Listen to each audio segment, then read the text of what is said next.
สวัสดีครับพี่น้องข้าพเจ้าอิพันนะครับ Very good to be with you here in Chiang Mai this morning. รู้สึกดีมากที่ได้เจอพี่น้องในเชียงใหม่เช้าวันนี้ And I'm delighted to have my friend Vicky translate for me. ยินดีมากที่ได้วิกกี้มาช่วยแปลให้นะคะ My Thai is not so good. ภาษาไทย Even though my wife and I lived here many years ago, ถึงแม้ว่าผมและภรรยาผมเองนะอยู่ I have forgotten so much of my Thai. ก็ได้ลืมภาษาไทยไปเยอะมาก I'm excited this morning to talk to you about one of my favorite stories in the New Testament. วันนี้ตื่นเต้นมากที่จะได้มาแบ่งปันพระธรรมในพันธสัญญาใหม่ And whenever I say that and my children hear me say my favorite story, they laugh at me and they say they're all your favorite stories. ลูกๆของผมพอได้ยินว่าเป็นเรื่องราวที่ผมประทับใจที่สุดลูกๆก็หัวเราะเพราะผมประทับใจทุกเรื่องอยู่แล้ว But this is one of my favorites. แต่นี่เป็นเรื่องที่ประทับใจจริงๆนะ But let me introduce you to my family first. ขอแนะนำครอบครัวให้รู้จักกันก่อน My lovely wife Amy is here today. Amy, would you just stand and wave ภร to รยา everybody? ที่น่ารักชื่อเอมี่นะคะ And this past year, our eldest daughter Brittany was married. เมื่อปีที่แล้วลูกคนโตชื่อบริตนี Brittany. ชื่อบริตนีนะคะเพิ่งแต่งงานไป So we welcomed another son into our family. ดังนั้นเราก็ได้ลูกชายใหม่เพิ่มมาอีกหนึ่งคน My middle daughter and my youngest son, who is on the right, he's the tall one. มีลูกคนกลางและลูกชายคนเล็กนะอยู่ฝั่งนี้คือคนที่ตัวสูงที่สุด They were both born here in Thailand. ทั้งสองคนเกิดที่นี่ค่ะ So they are Khon Thai, even if they don't look like Khon Thai. เขาเป็นคนไทยแต่เขาหน้าไม่เหมือนคนไทย And when I was talking to Pastor Rick yesterday, he told me he'd like me to go up Doi Sutep on the bicycle today.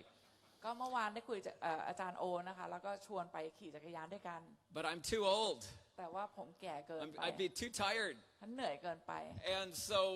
I told him, I said, I have a class to teach. Otherwise, you would torture me all the way up the mountain. ก็เลยบอกว่ามีห้องที่ต้องไปสอนไม่งั้นคงได้ขึ้นภูเขาด้วยกัน But I have a new type of club I want to suggest to your church. แต่ว่ามีคลับอีกแบบหนึ่งที่อยากจะแนะนำให้กับโบสถ์ของเรา It's a club my family and I have started in America. ก็คือเป็นคลับที่ผมและภรรยาได้ริเริ่มที่อเมริกา And it's a mountain climbing club. ก็คือเป็นคลับของการปีนเขาค่ะ Do you have a mountain climbing club here in Thailand? เรามีคลับปีนภูเขาหรือยัง So we love to climb the mountains. เราชอบไปปีนเขามาก Okay, let's get to the sermon since we don't have a lot of time. งั้นเรามาเข้าเรื่องกันดีกว่านะคะเพราะเรามีเวลาไม่เยอะ I want to start out about a man who fell into a pit one อ day. ยากจะเริ่มด้วยเรื่องของผู้ชายคนหนึ่งที่ตกลงไปในหลุม And he could not get out. เขาออกไม่ได้ A subjective person came along and said, I feel for you down in your pit. ก็มีผู้ชายรู้เลยว่าการตกลงไปเป็นยังไง An objective person came along and said, oh, it's logical that somebody would fall into a pit. ผู้ชายคนหนึ่งผ่านมาก็บอกว่ามันต้องมีตรรกะอะไรบางอย่างที่คนนี้ลงไปในหลุม A Pharisee, a religious person said, only bad people fall into a pit. ฟาริสีหรือคนเคร่งศาสนาก็บอกว่าคนนี้ต้องไปทำชั่วอะไรมาแน่เลยถึงได้ตกไปในหลุม And a mathematician calculated how he fell into the pit. คนที่เขาเก่งคณิตศาสตร์ก็พยายามจะคำนวณตัวเลขว่าตกไปได้ยังไง A news reporter, a journalist said, I'd like to have the exclusive story on your experience in the pit. นักข่าวก็พยายามจะหาประสบการณ์ตกไปยังไงแล้วตรงนั้นเป็นยังไงบ้าง Tax collector came along and said, are you paying taxes on your pit? คนที่เก็บภาษีก็มาถามว่าแล้วตรงนี้จ่ายภาษีหรือยังที่ลงไปเนี่ย A self-pitying person says, you haven't seen anything until you've seen my pit. คนที่ขี้สงสารตัวเองหรือคนที่ชอบสมเพศตัวเองก็บอกว่าคุณไม่เข้าใจหรอกการตกลงไปมันเป็นยังไง An optimist said, oh, things could be worse. คนที่คิดบวกก็จะบอกว่าจริงๆแล้วมันมีเรื่องแย่กว่านี้นะขอบคุณแล้วที่ตกแค่นี้ And a pessimist said things will get worse. แต่คนที่คิดลบก็บอกว่ามันจะมีอะไรแย่กว่านี้แน่นอนเลย But Jesus, seeing the man, reached down and he pulled the man out of the pit. แต่เมื่อพระเยซูเห็นคนนั้นพระองค์ก็ยื่นมือแล้วก็ดึงผู้ชายคนนี้ขึ้น I would like to speak to you today on the power of encouragement. วันนี้อยากจะพูดเรื่องพลังของการให้กำลังใจคน You see, one of the reasons, the main reasons why people leave our churches, they leave our organizations and our companies today is because of the lack of encouragement, poor personal relationships. การที่ใครบางคนไม่มาโบสถ์หรือหลงหายไปแล้วเนี่ยเป็นไปได้ไหมว่าเกิดจากที่เขาไม่เคยได้รับการหนุนน้ำใจหรือเสริมกำลังใจเลย It's much easier for us to see the mistakes in people's lives, to see the problems that they have. มันง่ายมากที่เราจะเห็นปัญหาของคนคือไปมองข้อผิดพลาดของเขามากกว่าที่จะไปช่วยเหลือปัญหาของเขา We focus on the deficiencies in their character. เรามักจะมองหาว่าเขากำลังบกพร่องอะไรในนิสัยของเขา We see how far people need to go instead of how far they have come. เราชอบไปสังเกตว่าทำไมเขายังไม่ไปถึงตรงนั้นแทนที่จะไปหนุนกำลังใจเขาว่าโอ้เขาได้มาไกลมากแล้ว We tend to see the scratches in people's personalities. เรามักจะมาเห็นจุดด่างดำเล็กๆน้อยๆในชีวิตของคนอื่น Take my little Toyota pickup truck when I lived here in Chiang Mai. เอารถโตโยต้าของผมเป็นตัวอย่างเมื่อผมได้มาอยู่เชียงใหม่ It had a beautiful white paint job. คือมันสวยงามมันเป็นสีขาวเงางามมากเลย But every time I would come out of my house and see my white pickup truck, แต่ทุกครั้งที่ผมออกจากบ้านแล้วได้มาเห็นรถเนี่ย I would only see the scratches. ผมเห็นแต่รอยเล็กๆน้อยๆรอยขีดข่วนบนรถ And we tend to see people so many times in light of their scratches instead of all the positives. หลายครั้งเรามองผู้คนน่ะเราไม่ได้มองที่ความดีของเขาแต่เราชอบมองสิ่งบกพร่องเล็กๆน้อยๆของเขา Now, I'm not suggesting that we don't ever have to correct people. ผมไม่ได้บอกว่าเราไม่ควรจะไปบอกว่าคนนี้กำลังทำอะไรไม่ถูกต้องนะ But encouragement brings balance to the mix. Encouragement levels out all the criticism that we tend to do so naturally. แต่การให้กำลังใจเป็นการผสมผสานกับคำติเตือนอย่างดีที่หนุนให้คนคนนั้นสามารถที่จะดำเนินชีวิตต่อไป In North America, we talk about catching people doing the wrong thing. ในอเมริกาเราพูดบ่อยๆถึงการจับผิดว่าเมื่อใครสักคนทำผิด But I want to encourage us this morning to catch people doing the right thing. แต่วันนี้ผมอยากจะให้ทุกคนจับถูกในเมื่อมีใครสักคนได้ทำสิ่งที่ถูก To get excited when people do what is right. ให้เราได้ตื่นเต้นเมื่อมีใครสักคนทำสิ่งที่ถูกต้อง Because what gets praised gets repeated. เพราะอะไรก็ตามที่เราสรรเสริญใครบางคนสิ่งนั้นจะถูกกระทำซ้ำ We need to empower people with positive energy to keep moving forward in their lives. ๆเราจะต้องเสริมกำลังให้คนทุกๆคนได้มีพลังที่จะใช้ชีวิตอยู่ต่อไปได้ So we're going to look at a story this morning from the book of Acts, if you want to turn there in your Bibles. วันนี้เราจึงจะมา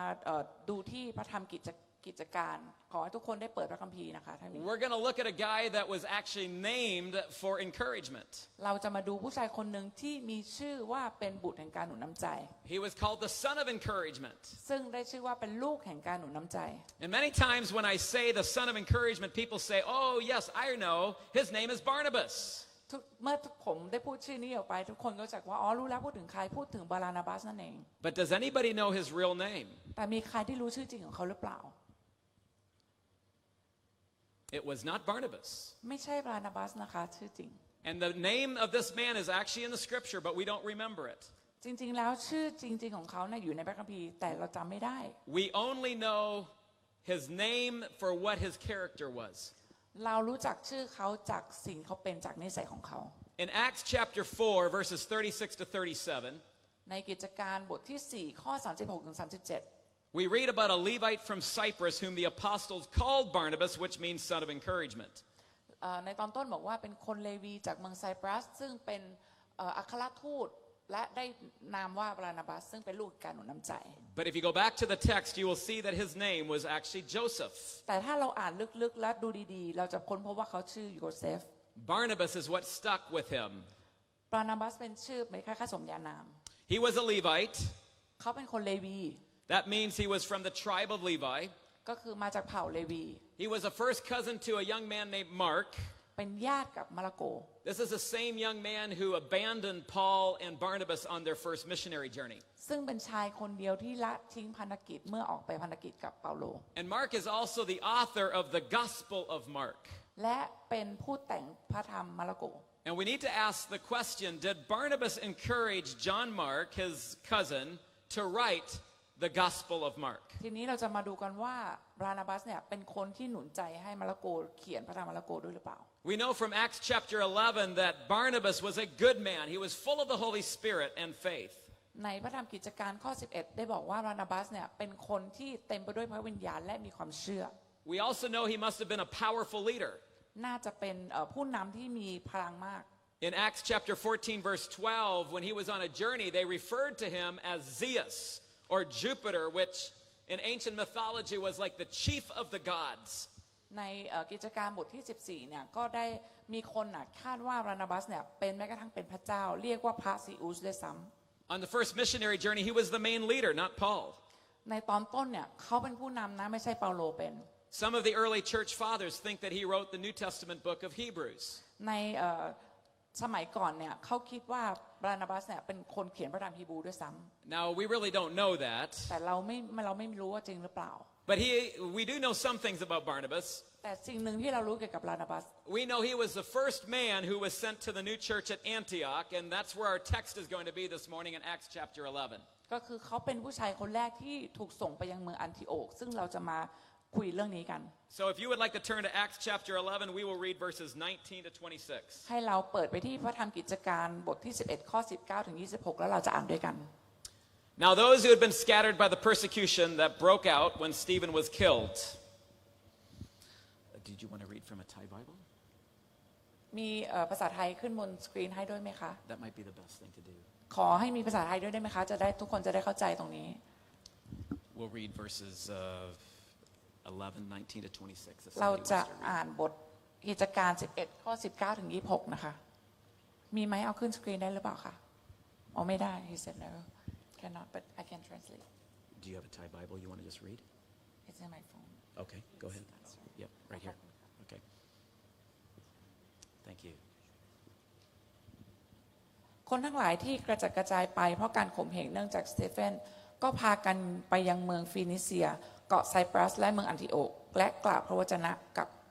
ยิวพวกเดียว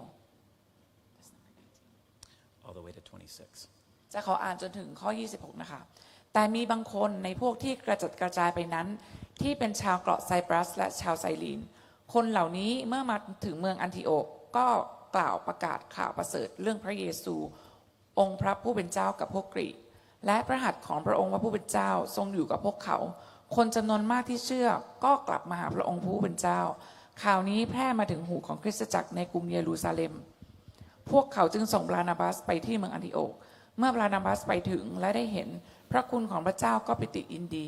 จึงเตือนคนเหล่านั้นให้ตั้งจิตใจมั่นคงในองค์พระผู้เป็นเจ้าด้วยสิ้นสุดใจบานาบัสนั้นเป็นคนดีเต็มเปี่ยมด้วยพระวิญญาณบริสุทธิ์และความเชื่อคนที่เชื่อในองค์พระผู้เป็นเจ้าก็ทวีจำนวนมากขึ้น All the way down to 26. ข้อ25และข้อ26ด้วยนะคะบานาบัสจึงไปหาซาโลที่เมืองทาซัสเมื่อพบแล้วก็พามาที่เมืองอันทิโอกท่านทั้งสองประชุมร่วมกับคริสตจักรตลอด1 ปีและสั่งสอนคนจำนวนมากและที่เมืองอันทิโอกนี่เองที่พวกสาวกได้เชื่อว่าคริสเตียนเป็นครั้งแรก The first thing I want you to note in this text สิ่งแรกที่ผมอยากจะให้คุณได้รู้ is that the church at Antioch was made of many different people, a lot of diversity. ก็คือคริสตจักรที่เมืองอันทิโอกเนี่ยมีคนจากหลายๆเมืองมารวมตัวกันที่นั่น Both Jews and Greeks. มีทั้งชาวยิวและเป็นชาวกรีก Secondly, it's very interesting to note who started this church. อย่างที่สองที่น่าสนใจก็คือใครกันแน่เป็นผู้ริเริ่มโบสถ์แห่งนี้ One author in his book, Peace Child and Eternity in Their Hearts, tells us that the book of Acts does not actually tell us about the disciples obeying the Great Commission. แต่จริงๆแล้วพระธรรมกิจการเนี่ยไม่ได้พูดถึงแค่เรื่องที่สาวกเนี่ยได้เชื่อฟังและทำตามพระเยซู Rather, this author says that they were reluctant to obey the Great Commission. แต่ถ้าสังเกตให้ดีข้อความในนั้นบอกว่าพวกเขาในคริสตจักรนั้นเกิดความลังเลใจที่จะเชื่อฟัง Even though Jesus had told the apostles to go out to Jerusalem, Judea, Samaria, and the ends of the earth. แม้กระทั่งว่าพระเยซูได้หนุนใจเขาให้ออกไปประกาศทั้งชาวแคว้นยูเดียสมาเรียและจนทั่วสุดปลายแผ่นดินโลก All the apostles stayed in Jerusalem. อัครทูตทุกคนก็ยังอยู่ในเยรูซาเล็ม They were reluctant to fulfill the Great Commission. แต่เขาก็ยังเกิดรู้สึกลังเลที่จะไปทำตามคำสั่งนั้น In fact, in Acts chapter 8, verse 1, ในพระธรรมกิจการบทที่8ข้อที่1 when persecution broke out among the church, เมื่อมีการเมื่อคริสเตียนถูกข่มเหงในคริสตจักร the text says that everybody scattered except the apostles. They stayed in Jerusalem. ทุกคนก็กระจัดกระจายไปยกเว้นอัครทูตที่ยังคงอยู่ The Antioch church was not begun by Jews from Jerusalem. คริสตจักรที่อันทิโอกเนี่ยไม่ได้ทำให้สำเร็จโดยคนที่เป็นคนยิวในเยรูซาเล็ม The Jews who had been mentored and coached and led by the apostles when they went as far as Antioch because of the persecution, the text says they only preached to the Jews. ในขณะนั้นเนี่ยอัครทูตแต่ละคนเนี่ยได้เปิดเขาเรียกว่าอะไรประกาศข่าวประเสริฐให้กับชาวยิวเท่านั้น But the text says that there were these unknown men, people we don't know who they were. They were from the same island as Barnabas, though, who went and preached to the Greeks also. แต่ในขณะเดียวกันก็ยังมีคนที่มาจากเมืองเดียวกับบานาบัสที่ยังทนต่อการถูกข่มเหงแล้วก็ยังช่วยบานาบัสในการทำภารกิจ So I have to ask a question. ตรงนี้ผมเลยมีคำถามที่อยากจะถาม Were these unknown men from Cyprus, the same place that Barnabas was from, were they somehow mentored and trained by Barnabas a long time ago? เป็นไปได้ไหมว่าคนที่ยังอยู่ช่วยบานาบัสที่มากับเมืองเดียวกับบานาบัสเนี่ยเป็นคนที่บานาบัสเองเนี่ยได้ฝึกฝนและสอนเขาตั้งแต่แรกเริ่มก่อนที่เขาจะย้ายมาที่นี่ Is there a connection? The text doesn't tell us there is, but I have to ask that question. เป็นไปได้ไหมเพราะว่าในพระคัมภีร์ไม่ได้เขียนสิ่งนี้เอาไว้แต่เป็นข้อสงสัยของผมว่าอันนี้จะเป็นไปได้ไหมที่บานาบัสมีส่วน These unknown men were willing to step across cultural boundaries and to reach out to the Greeks. เพราะว่าผู้ชายพวกนี้ที่มาช่วยบานาบัสจากเมืองเดียวกับบานาบัสเนี่ยเขาอาจจะมีความเชื่ออะไรบางอย่างและได้มาช่วยบานาบัสเสริมกำลังตรงนี้ In any case, in the text, Barnabas is sent from Jerusalem to encourage these new believers. อีกมุมหนึ่งก็คือบานาบัสได้ถูกส่งตัวที่เยรูซาเล็มถูกส่งมาที่นี่เพื่อให้มาเสริมกำลังหนุนกำลัง Brand new church, tremendous explosion, new believers. ซึ่งเป็นเหมือนคริสตจักรใหม่กำลังเติบโตไปได้ดี And they don't send Peter, James, or John, they send Barnabas. แต่ทำไมเขาไม่ส่งเปโตรยากอบมาที่นี่ทำไมถึงส่งบานาบัส He was an encourager.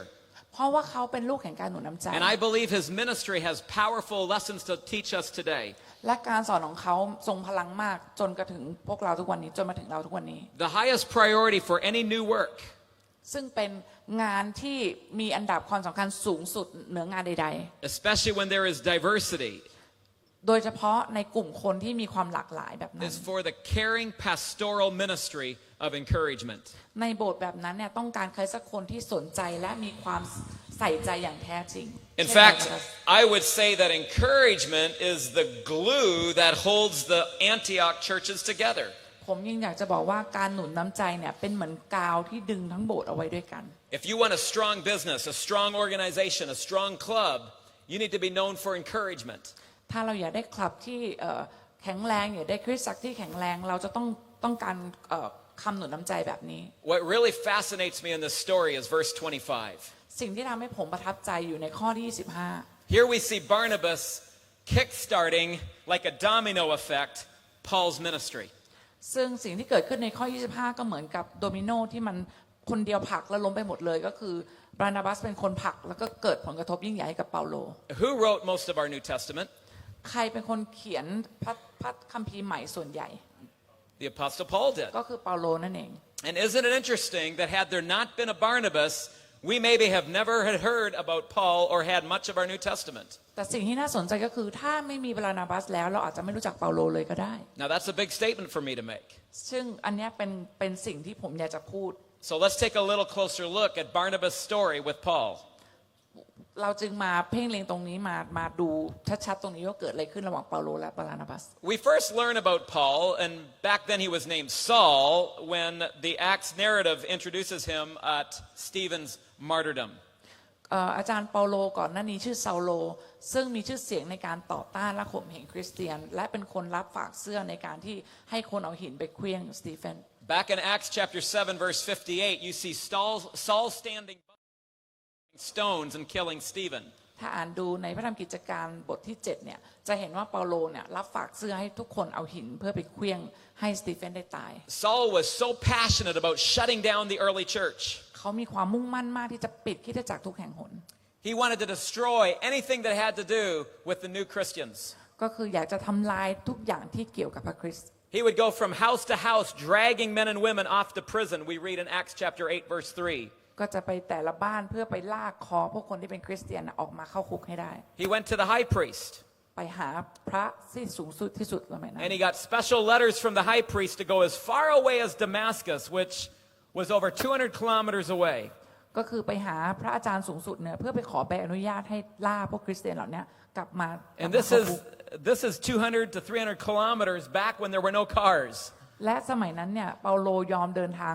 200-300 กิโลเมตรสมัยนั้นไม่มีรถจะใช้ด้วยซ้ำ That's a long ride on the back of an elephant. คือถ้าขี่ช้างเนี่ยยาวนานมาก Wouldn't you agree? เห็นด้วยไหมคะ But he is so passionate to shut down the church. แต่เขา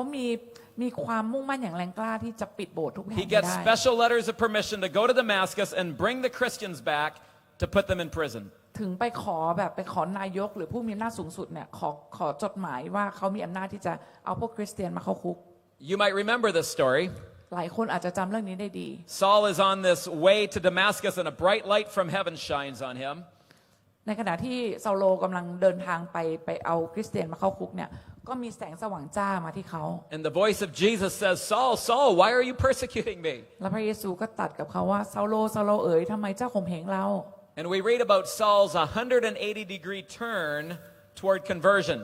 ตอนนั้นก็เกิดการเปลี่ยนแปลง180ดีกรีและเขาก็เกิดการเปลี่ยนแปลงมาเป็นคริสเตียน This story is found in Acts chapter 9. ซึ่งตรงนี้อยู่ในพระธรรมกิจการบทที่9 And then Saul tries to join the Christian movement. และตรงนั้นนี่เองที่อาจารย์เปาโลเข้ามาร่วมกับกลุ่มคริสเตียน You might remember where they put him in the basket to go out of Damascus and go back to Jerusalem. ตอนนั้นเขาต้องแอบเอาเปาโลใส่ในตะกร้าแล้วก็ให้เดินทางจากดามัสกัสกลับมาที่เยรูซาเล็ม But when he comes back to Jerusalem, แต่เมื่อเขากลับมาที่เยรูซาเล็ม nobody trusts him. ไม่มีใครเชื่อเขาเลยไม่มีใครวางใจเขา He's the great persecutor. เพราะว่าเขาเคยเป็นนักล่าคริสเตียนตัวยง There's tremendous fear, as you can imagine, Acts chapter 9, verse 26. ซึ่งสมัยนั้นทุกคนกลัวมากๆซึ่งเขียนไว้ในกิจการบทที่But somebody steps out and says, no, I believe in Saul, and he brings him to the apostles. แต่มีผู้ชายคนหนึ่งกล้าที่จะออกมายืนหยัดแล้วบอกว่าเขาเชื่อว่าเปาโลเนี่ยได้กลับใจแล้ว Chapter 9, verse 27. Anybody want to guess who that person might be? อยู่ในกิจการบทที่9ข้อ27มีใครพอจะเดาออกไหมว่าคนนั้นเป็นใคร Barnabas, บานาบัส Joseph, นั่นเองหรือ yes. โยเซฟ And then what we read in the text next is rather interesting. สิ่งที่เรากำลังจะอ่านต่อไปนี้เป็นสิ่งที่น่าสนใจมาก Just like Saul wanted to shut down Christianity, now he wants to promote it. แรงจูงใจเดียวกันเมื่อก่อนเปาโลเนี่ยอยากจะฆ่าคริสเตียนทุกคนแต่ตอนนี้อยากจะเสริมกำลังคริสเตียนทุกคน And he's so passionate for Christianity that persecution begins to rise up against the church. และตอนนี้ก็เกิดมีการขัดแย้งขึ้นคือมีการโต้แย้งขึ้นในคริสตจักร Now, the text doesn't explicitly say this, but when I read between the lines, when I kind of read the text, it sounds like to me,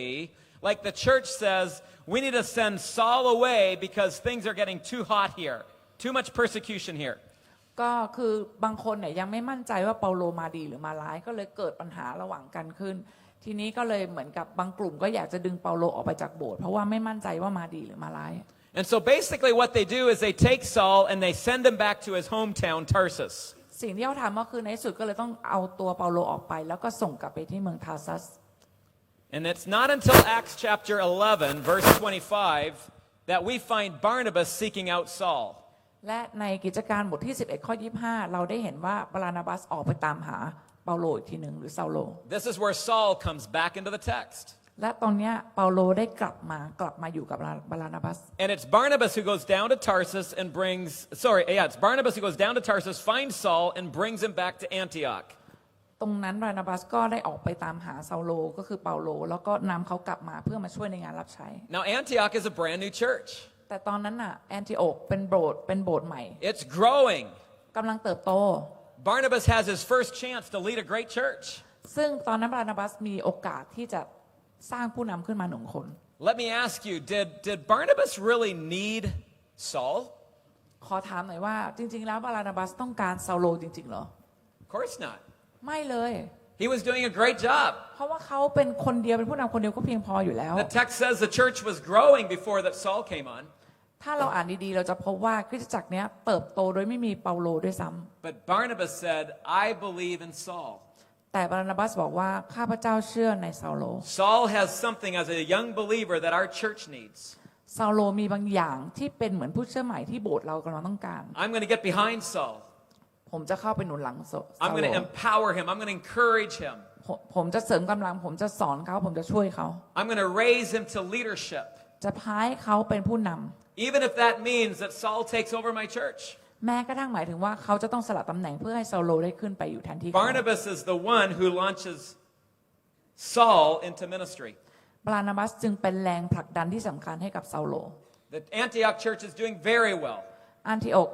คริสตจักรในอันทิโอกกำลังเป็นไปได้อย่างดี Chapter 11, verse 21, a great number of people believed and turned to the Lord. ในบทที่11ข้อ21บอกว่ามีหลายคนที่ตอนนั้นกลับใจมาเชื่อพระเจ้า Verse 24, a great number of people were brought to the Lord. แต่ในข้อ24ก็บอกว่ามีอีกหลายคนที่เข้ามาเชื่อพระเจ้า But Barnabas said, we need Saul. แต่บานาบัสก็ยังยืนยันว่าเราต้องการเซาโล And I would like to suggest that Barnabas took a risk. และก็อยากจะชี้เห็นตรงนี้ว่าเป็นการเสี่ยงอย่างมากสิ่งที่บานาบัสทำ He brings onto his staff a radical person like Saul. เขากำลังเอาหนามเข้ามาที่คริสตจักร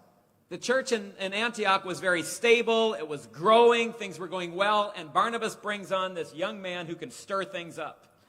ตอนนั้นคริสตจักรกำลังเติบโตไปได้ดีมีกำลังมีพลังมากมายแต่อยู่ดีก็เอาคนที่เคยข่มเหงคริสเตียนมาร่วมงานกับคริสตจักร He took a risk. เป็นการเสี่ยงอย่างมาก But Barnabas, just like a young father, sees the potential in his son.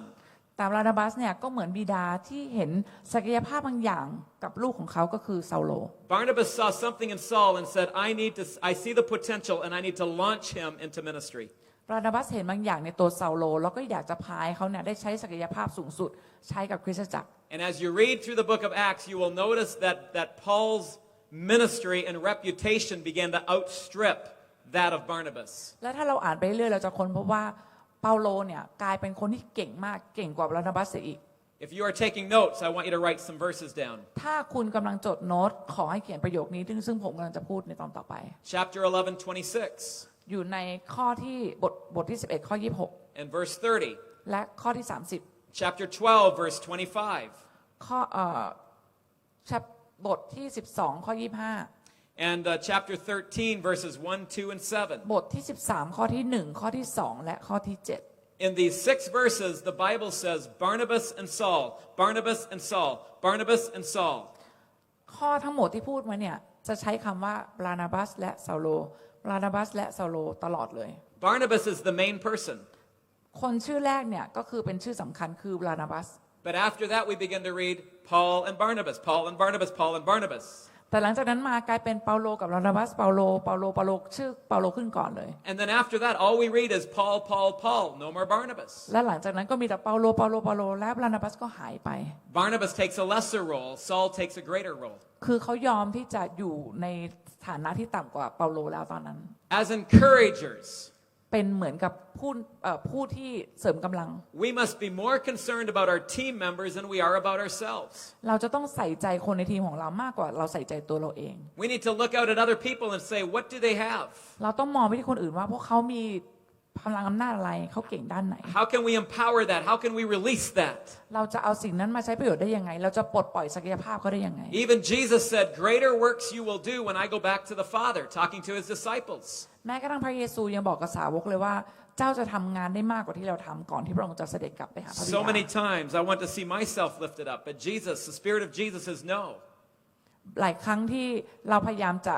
เอาตัวเราเองขึ้นมาเด่นขึ้นมาเก่งแต่ว่าพระเยซูบอกว่าอย่าทำแบบนั้น We're here to release others, to encourage others, to empower others.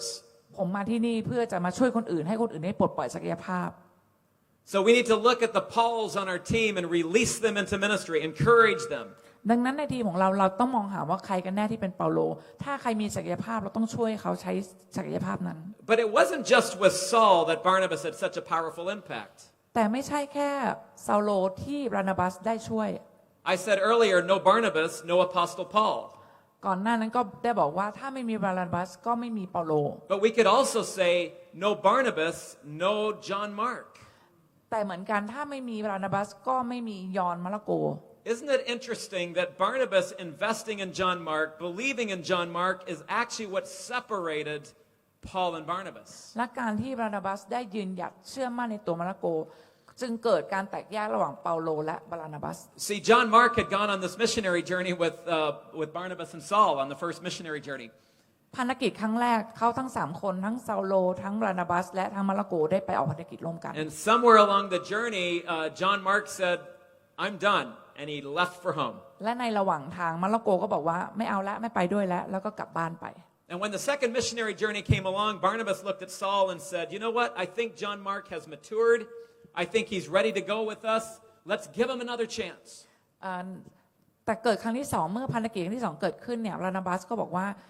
เชื่อว่าบางอย่างเนี่ยในตัวมาระโกได้เปลี่ยนไปแล้วเขาเป็นผู้ใหญ่มากขึ้นจึงอยากจะให้โอกาสเขาอีกครั้งหนึ่ง Paul said, no way. เปาโลบอกว่าไม่มีทางไม่ให้ Barnabas said, no, let's give him another chance. แต่ว่าบรานาบัสยืนยันว่าต้องให้โอกาสเขา I believe in John Mark. ผมเชื่อมั่นในตัวของมาระโก Paul, just like I believed in you. เหมือนที่ผมเชื่อมั่นในตัวคุณไงเปาโล I believe in you. ผมเชื่อมั่นในตัวเขา I gave you another chance. I brought you from Tarsus all the way to Antioch to a growing church. เหมือนที่ผมเคยทำกับคุณผมเชื่อมั่นคุณผมนำคุณกลับมาที่โบสถ์แห่งนี้ Paul, we need to give John Mark another chance. เขาก็ได้หนุนใจเปาโลว่าให้โอกาสมาระโกอีกสักรอบหนึ่ง Paul said, no way. เปาโลบอกไม่มีทาง And their disagreement was so strong that Paul went one way and Barnabas another. จึงเกิดความขัดแย้งขึ้นในที่สุดเปาโลและบรานาบัสก็แยกทางกัน Now I'm going to say something to you that might shock you a little bit. อยากจะขอพูดอะไรบางอย่างที่อาจจะทำให้พวกเราที่นี่ตกใจ But I'm going to back it up with scripture. แต่จะมีถ้อยคำจากพระคัมภีร์มาช่วย I want to tell you this morning that I think Paul was wrong. อยากจะบอกว่าความคิดเห็นของเปาโลผิด Now I know I probably shouldn't disagree with one of the main authors in the Bible. ผมรู้ว่าผมกำลังต่อต้านผู้ที่เขียนพระคัมภีร์ส่วนใหญ่ในพันธสัญญาใหม่ But I think Paul even admits later on that he was wrong. แต่มีใครรู้ไหมว่าในที่สุดเปาโลก็รู้สึกผิด And I'm going to show you that in the scripture in just a little bit. และผมจะทำให้คุณเห็นว่าเปาโลรู้สึกผิดจริงๆอีกสักครู่หนึ่ง I'm not really sure what happened to Paul that he didn't believe in John Mark. ผมไม่รู้ว่าเกิดอะไรขึ้นตอนนั้นทำให้เปาโลไม่มั่นใจในตัวมาระโก But in any case, the disagreement caused him to take a young man Silas and leave, and Barnabas went with John Mark. แต่สิ่งที่เกิดขึ้นเมื่อมีความขัดแย้งเกิดขึ้นจึงเกิดการแยกจากกันบรานาบัสเลยไปกับมาระโกเปาโลก็แยกไป And even in the disagreement, I think God can work out for his good. แต่ในขณะที่มีความโต้แย้งเกิดขึ้นพระเจ้าก็ยังมีแผนการที่ดีสำหรับทั้งคู่อยู่เสมอ But Barnabas built up John Mark. He developed him. He mentored him. He invested in his life. สิ่งที่เกิดขึ้นหลังจากนั้นบรานาบัสก็หนุนใจให้กับมาระโกแล้วก็ช่วยเขาแล้วก็ทำให้เขาได้ค้นพบศักยภาพ And John Mark went on to record Peter's version of the gospel. Many people believe that Peter sat down with John Mark and gave him his version of the story of Jesus. หลายคนอาจจะรู้เรื่องของเปโตรซึ่งเปโตรก็เป็นคนที่เขียนในพระคัมภีร์หนึ่งแล้วก็ยังมีพระคัมภีร์ที่เป็นชื่อของเขาเองมาระโกก็เป็นเช่นนั้น If it wasn't for Barnabas who developed John Mark, we might not have the shortest gospel in the Bible. ถ้าไม่ใช่เพราะบรานาบัสเราอาจจะไม่มีพระธรรมมาระโกอยู่ในพระคัมภีร์ก็เป็นได้ I love John Mark's gospel. ผมชอบพระคัมภีร์ของมาระโกมาก It's short, so I can get through it quicker. มันสั้นจึงอ่านได้ไวอ่านจบได้ไว But John Mark is also an author that when he writes his gospel, he's very action oriented. He loves to have a lot of action in his gospel. ถ้าเราอ่านในพระธรรมมาระโกเราจะค้นพบว่ามีการกระทำหลายอย่างเป็นการกระทำที่ต้องลงแรงลงใจอย่างมาก And now I want to show you why I think Paul was wrong. และตอนนี้แหละผมกำลังจะบอกว่าเปาโลกำลังคิดผิด Right before the end of Paul's life, ก่อนที่เปาโลจะสิ้นชีวิต he's writing to another young man named Timothy. เขาได้เขียนจดหมายหาผู้ชายคนหนึ่งชื่อทิโมธี In chapter 2 Timothy chapter 4, 2 ทิโมธีบทที่ verse 11. 4 ข้อที่ And I always like this verse because my name is Luke. 11 ผมชอบบทนี้มากเพราะผมชื่อลูก Paul ชื่ says, อลูกา only Luke is with me. บอกว่าตอนนั้นมีแค่ลูกเท่านั้นที่อยู่กับเขาก็คือลูกา But get Mark แต่ว่าไปเอามาระโกมา and bring him with you เอามาแล้วก็เอามาระโกติดตัวมาด้วยนะ because he is helpful to me in the ministry. เพราะว่ามาระโกเนี่ยมีประโยชน์กับผมมากและการรับใช้ที่สุดเลย In other words, what Paul is saying is, thank you, Barnabas. ความหมายก็คือขอบคุณมากเลยบรานาบัส You believed in John Mark when I didn't. เพราะว่าคุณเชื่อมั่นในตัวของมาระโกตอนที่ผมนั้นไม่ได้เชื่อเลย You mentored him, you trained him, and now he is helpful to me in the ministry. เป็นเพราะคุณที่ออกไปฝึกเขาที่คุณเชื่อมั่นในตัวเขาวันนี้เขาจึงมีประโยชน์กับผมมาก See, had it not been for Barnabas, we wouldn't have John Mark. ถ้าไม่ใช่เพราะบรานาบัสวันนี้เราไม่มีมาระโก If we had not Barnabas, we would not have Paul released into ministry. ถ้าเราไม่มีบรานาบัสเราก็ไม่มีเปาโลเหมือนกัน Barnabas is one of these people that we don't really know if he wrote a book in the Bible. แต่บรานาบัสเนี่ยเป็นชื่อที่หลายๆคนอาจจะยังไม่รู้จักแม้กระทั่งชื่อเขาอยู่ในพระคัมภี We ร์ know very little about Barnabas. เรารู้เรื่องของเขาน้อยมาก But look at the domino effect of his life. แต่ดูโดมิโนเอฟเฟกต์ที่เกิดขึ้นในชีวิตของเขาสิ Look at how he released Paul and how he released John Mark into ministry. ดูสิ่งที่เขาได้ทำในชีวิตของมาระโกและชีวิตของเปาโล And I think as a student of Barnabas, Paul would later write, และในฐานะที่พวกเราต่างก็เป็นศิษย์ของบรานาบัสเหมือนกัน Galatians chapter 6, verse 2. เรามาดูในกาลาเทียบทที่6ข้อที่Carry each other's burdens, and in this way you will fulfill the law of Christ. 2ให้เราช่วยรับภาระของกันและกันและการกระทำแบบนี้ก็เป็นการเติมเต็มกฎของพระคริสต์ Paul learned that from Barnabas. เปาโลได้เรียนรู้สิ่งนี้จากบานาบัส And he wrote it down. และเขาเขียนมันลง And then in Ephesians chapter 4:29, เอเฟซัสบทที่4ข้อ29 Paul writes, "Do not let any unwholesome talk come out of your mouths, อย่าให้คำหยาบคายออกจากปากของเจ้าเลย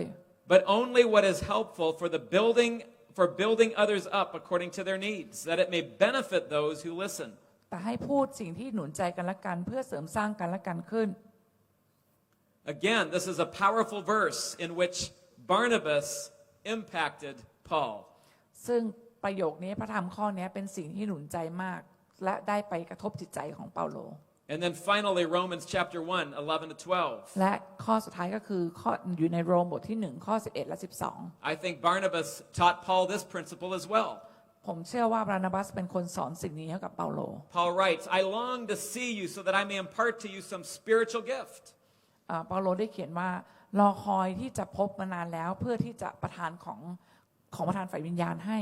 To make you strong. เพื่อให้คุณแข็งแกร่งขึ้น That is that you and I may be mutually encouraged by each other's faith. เพื่อให้เราเสริมสร้างกันและกันในความเชื่อ Paul was a student of Barnabas. เปาโลเป็นศิษย์ของบานาบัส I want to close my message this morning อยากจะปิดคำแบ่งปันในวันนี้ with some practical lessons. ด้วยบางสิ่งที่เราสามารถเอาไปประยุกต์ใช้ได้ในชีวิต In Canada, where I am from, ผมมาจากแคนาดา we have a famous bird that I have renamed the Barnabas bird. เรามีนกตัวหนึ่งซึ่งเป็นนกที่มีชื่อเสียงมากและผมได้เรียกนกเหล่านี้ว่านกบานาบัส Otherwise known as the Canada goose. หรือที่เขาเรียกกันว่าห่านของแคนาดา Now, if you are in Canada and you are getting close to the winter time when the snow is going to fall, ถ้าคุณเคยไปที่แคนาดาและคุณได้ไปช่วงที่หิมะตก you will start to see the Canada goose get into a V formation and begin to fly south where it's warmer. เราจะได้เห็นกลุ่มห่านที่บินกันเป็นรูปตัววีที่มันบินกันเป็นฝูง Now, science has made some discoveries about the Canada goose. และมีนักวิทยาศาสตร์หลายคนพยายามที่จะศึกษาว่าทำไมมันต้องบินเป็นรูปตัววีด้วย The first lesson is that as each bird flaps its wings when they're in the V formation, ก็คือได้ศึกษาว่าทุกครั้งที่นกกระพือปีกในลักษณะของตัววี as they flap their wings, they create an updraft for the bird behind them. ทุกครั้งที่ตัวแรกกระพือปีกมันเป็นการช่วยเหลือตัวท้ายๆที่บินตามมา In fact, by flying in a V formation, the whole flock, that whole V, can fly 71% farther in a day than if each bird flew alone. การที่นกตัวแรกนำกระพือปีกเมื่อไหร่เนี่ยเป็นการช่วยนกตัวที่เหลือที่บินเป็นตัววีเนี่ยบินได้ไกลกว่าถึง 71% So here's the lesson for us. นี่ก็เป็นสิ่งหนึ่งที่สอนให้พวกเรา People who share a common direction, คนที่เชื่อและไปในทิศทางเดียวกัน people who are going together in community, คนที่ไปด้วยกันเป็นกลุ่มเป็นชุมชน can go so much farther, สามารถไปได้ไกลกว่า so much easier, ไปได้ง่ายกว่า when they travel on the encouragement, the thrust of one another. เมื่อการได้บินด้วยกันแล้วก็มีการช่วยเหลือและหนุนใจกัน There's another lesson we can learn. มีอีกบทเรียนที่เราจะเรียนรู้ได้ Sometimes when I look up into the sky, I will see the V begin to shift. บางครั้งที่ผมมองขึ้นบนท้องฟ้าผมจะเห็นตัววีเนี่ยเริ่มที่จะเปลี่ยนทรง And one of the birds is not paying attention, and all at once he gets out of formation. มันจะมีนกบางตัวที่เริ่มที่จะเหนื่อยล้าแล้วก็ออกไปจากทางตัววี And he suddenly feels the drag of the wind. และเมื่อเขาเหนื่อยล้าเพราะเขาต้องโต้ลมเป็นเวลานาน And if you watch, that goose will quickly fly to get back into formation, และถ้าคุณมองให้ดีจะมีนกอีกตัวหนึ่งที่จะเข้าไปแทนที่ to take advantage of the lifting power of the bird in front of him. เพื่อที่จะไปนำแทนและอีกตัวหนึ่งให้เข้ากลับมาทีหลัง Listen, ฟังให้ดี if we have the sense of a goose, ถ้าเรามีความคิดเดียวกันกับห่านพวกนี้ we will stay in formation with people going in the same direction we are. เราจะหนุนใจและเสริมกำลังคนที่ไปในทิศทางเดียวกับเรา We will work hard at unity. เราจะทำงานด้วยกันอย่างเป็นหนึ่งน้ำห We นึ่งใจเดียว will overlook those little scratches in their personality. เราจะไม่เห็นรอยขูดขีดเล็กๆน้อยๆในนิสัยของแต่ละคน We will go with people who are headed in the same direction we are. แต่เราจะไปด้วยกันคนที่มีวิสัยทัศน์เดียวกัน Now there's another lesson that we can learn. มีอีกสิ่งหนึ่งที่เราเรียนรู้ได้ What about that goose at the very front? แล้วนกตัวแรกที่อยู่ข้างหน้าสุดล่ะ He's pushing against the wind and everybody behind him is getting the draft. ราะนกตัวแรกเนี่ยเป็นตัวที่ต้องเจอลมคนแรกตัวแรกเลยแล้วก็ตัวหลังๆเนี่ยเป็นตัวที่มองตาม Do you think he gets tired? คิดว่าเขาจะเหนื่อยที่สุดไหม Absolutely. แน่นอน And the goose is very smart. แต่ว่าพวกห่านเหล่านี้มันฉลาดมาก They actually share leadership. มันแบ่งหน้าที่กันนำ After a while, that point goose will fly back, ถ้ามีจุดหนึ่งที่ตัวแรกเนี่ยรู้สึกล้าแล้วก็จะบินมาด้านหลังเนี่ย and another goose will come up and fly point. ตัวต่อไปจะเข้าไปนำแทน See, I think it is sensible to take turns doing demanding jobs, whether with people or with geese flying south. ผมว่ามันเป็นตัวอย่างที่ดีมากที่ใครสักคนเมื่อเกิดเหนื่อยล้าเนี่ยก็ผลัดกันให้อีกคนหนึ่งขึ้นมานำแทน Leaders get tired. ผู้นำก็เหนื่อยเหมือนกัน They need to hear your encouragement. เขาต้องการคำหนุนใจจากคุณ When's the last time you have talked to Pastor Rick and said, Pastor Rick, I believe in you. You're such an amazing leader, and I want to bless you. ครั้งสุดท้ายที่เราได้มาหาอาจารย์โอแล้วหนุนกำลังใจเขาพูดในสิ่งที่ดีให้กำลังใจเขาครั้งสุดท้ายเนี่ยเมื่อไหร่ Or the leader of your club. หรือว่าผู้นำในกลุ่มแคร์ของคุณ Do they know that you support them? เขาเคยได้ยินคำหนุนใจจากคุณบ้างไหม That you're there to help them? ว่าคุณอยู่ตรงเนี้ยแล้วจะคอยซัพพอร์ตเขา There's another lesson. มีอีกบทเรียนหนึ่ง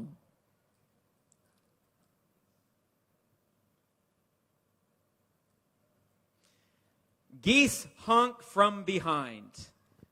ห่านจะร้องจากข้างหลังเข้ามาข้างหน้า If you have ever seen a group of geese flying, you will hear them going honk, honk, honk, honk. ถ้าคุณเคยได้มองตอนมันบินเนี่ยมันจะร้องไประยะ Why do they do that? ทำไมมันทำอย่างนั้น Just to release extra energy? เพื่อที่จะปลดปล่อยพลังงานบางอย่างหรือเปล่า No, they're actually encouraging the geese up front. ที่มันร้องแบบนั้นมันกำลังหนุนกำลังใจตัวที่อยู่ข้างหน้าสุดนั่นเอง They're saying, honk, you can do it. ทุกครั้งที่มันร้องเนี่ยมันบอกว่าทำได้ Honk, I believe in you. ทุกครั้งที่มันร้องบอกว่าฉันเชื่อในตัวคุณ Honk, honk, great job, great job. เหมือนกับดีมากเลยเจ๋งมากเลย Let me ask you, ขอถามอะไรหน่อย what message are you honking from behind? เรากำลังตะโกนข้อความแบบไหนให้กับคนข้างหน้าเรา What kind of messages do people hear you honk? เรากำลังพูดอะไรคนข้างหลังกำลังพูดอะไรให้กับคุณ Is it positive or negative? มันเป็นเรื่องบวกหรือเรื่องลบ Is it encouragement or criticism? มันเป็นการหนุนใจหรือเป็นการดึงให้เราตกต่ำลง If you're smart like a goose, you will honk positive encouragement. ถ้าคุณฉลาดเหมือนนกพวกนั้นคุณต้องพูดสิ่งที่เป็นแง่บวก I told you these were Barnabas birds. บอกเลยว่าพวกนี้เป็นนกบานาบัส And lastly, lesson number 5, and then I will close. บทเรียนที่5แล้วจะปิดแล้วจะจบแล้ว Unfortunately, as those geese from Canada, as they fly south, นกพวกนี้มันจะชอบบินลงไปทางใต้ as they cross into the American territory, เมื่อมันบินข้ามผ่านดินแดนอเมริกา and I always give my American friends a hard time about this. และผมชอบแกล้งคนอเมริกันเกี่ยวกับข้อนี้ They like to pull out their guns and shoot the Canada goose from the sky. เพราะคนอเมริกันชอบยิงนกลงมาตาย I'm not happy about that. ผมไม่ชอบเลย But many times when geese are flying, แต่หลายครั้งที่นกห่านเนี่ยมันบิ and น if one gets injured by a gunshot or gets sick, ถ้ามีนกสักตัวหนึ่งถูกยิงตกลงมาหรือเกิดอาการบาดเจ็บ and it has to fall out of formation and go down to the ground, พวกมันจะค่อยๆบินลดตัวต่ำลง it does not go down alone. มันไม่ลงไปตัวเดียวแต่จะลงไปทั้งทีม Two other geese will leave the formation, healthy geese, and go down with the wounded goose. จะมีนกบางตัวที่เป็นตัวดูแลเนี่ยมันเหมือนนกพยาบาลลงไปดูแลตัวที่ป่วย And they will stay there and help and protect that goose และจะอยู่และจะช่วยและจะปกป้อง until that goose gets better or dies. จนกว่านกตัวนั้นจะดีขึ้นหรือตายไปเลย And if the goose gets better or it dies, only after that will those two geese go back up into the air and find another V formation to join. เขาจะดูแลจนกว่านกตัวนี้จะตายจากไปหรือจะดีขึ้นและจะบินกลับมาได้ทำงานด้วยกันเป็นกลุ่มอีกครั้งหนึ่ง Listen, if you have the sense of a goose, ฟังให้ดีถ้าเราเป็นลูกแห่งหานพวกนี้ you will stand by each other like เรา that. จะต้องยืนหยัดอยู่ข้างกันและกันแบบนั้น If somebody is discouraged, ถ้ามีใครแล้วคนรู้สึกอ่อนล้า if somebody is hurting, ถ้ามีใครสักคนบาดเจ็บ you will stand by them. เราต้องอยู่ข้างๆเขา You will encourage them, wrap them up. หนุนใจเขากอดเขา You will help them overcome the difficulty. ช่วยเขาสามารถเอาชนะอุปสรรคไปได้ Now, folks, this message will not change you unless you do something with it. สิ่งที่ผมพูดจะไม่มีผลอะไรเลยจนกว่าคุณจะลงมือทำ And so I want to give you some action points. ดังนั้นอยากจะให้จุดที่เป็นตัวแห่งการกระทำ Let me ask you, ขอถามอะไรหน่อย who has helped you to reach for the stars? ใครบ้างที่ช่วยให้เราได้ไปถึงดวงดาว Who has helped you to get above this earth and to do great things? ใครบ้างที่ทำให้เราได้สามารถยืนหยัดขึ้นใหม่ครั้งให้เราลุกขึ้นมาทำสิ่งดี Who has encouraged you in life? ๆ ใครที่เป็นคนที่ให้กำลังใจในชีวิตของเรา Maybe a school teacher. อาจจะเป็นอาจารย์ที่โรงเรียน Maybe a grandfather. อาจจะเป็นคุณปู่ Maybe somebody that just spoke into your life. อาจจะเป็นคนบางคนที่เข้ามาพูดคุยในชีวิต I want you to write their name down. เขียนชื่อของเขาลง I want you to find their address, their email address, their phone number. ถ้าคุณมีที่อยู่ของเขามีเบอร์โทรศัพท์ของเขาหรือมีอีเมลของเขา And I want you to send them a message. ขอให้ส่งข้อความไปให้เขา I did this a number of years ago. ผมได้ทำแบบนี้เมื่อหลายปีก่อน I began to think of all the people who have made me the person that I am today. ผมเริ่มที่จะกลับไปคิดว่ามีใครบ้างที่เป็นแรงผลักดันให้ผมมีวันนี้ทุกวันนี้ And I began to write them thank you letters. ผมจะเขียนไปขอบคุณเขา The second thing I want you to do this morning. สิ่งที่สองที่อยากให้ทำอีกเรื่องหนึ่ง Who needs you ใครบ้างที่ต้องการเรา to speak encouragement into their life this week? ที่ต้องการให้เราไปช่วยเขาหรือพูดสิ่งดีๆให้กับเขา Who do you know that is discouraged right now? ใครบ้างที่ตอนนี้เขาอ่อนแอ They need you to take them out for coffee.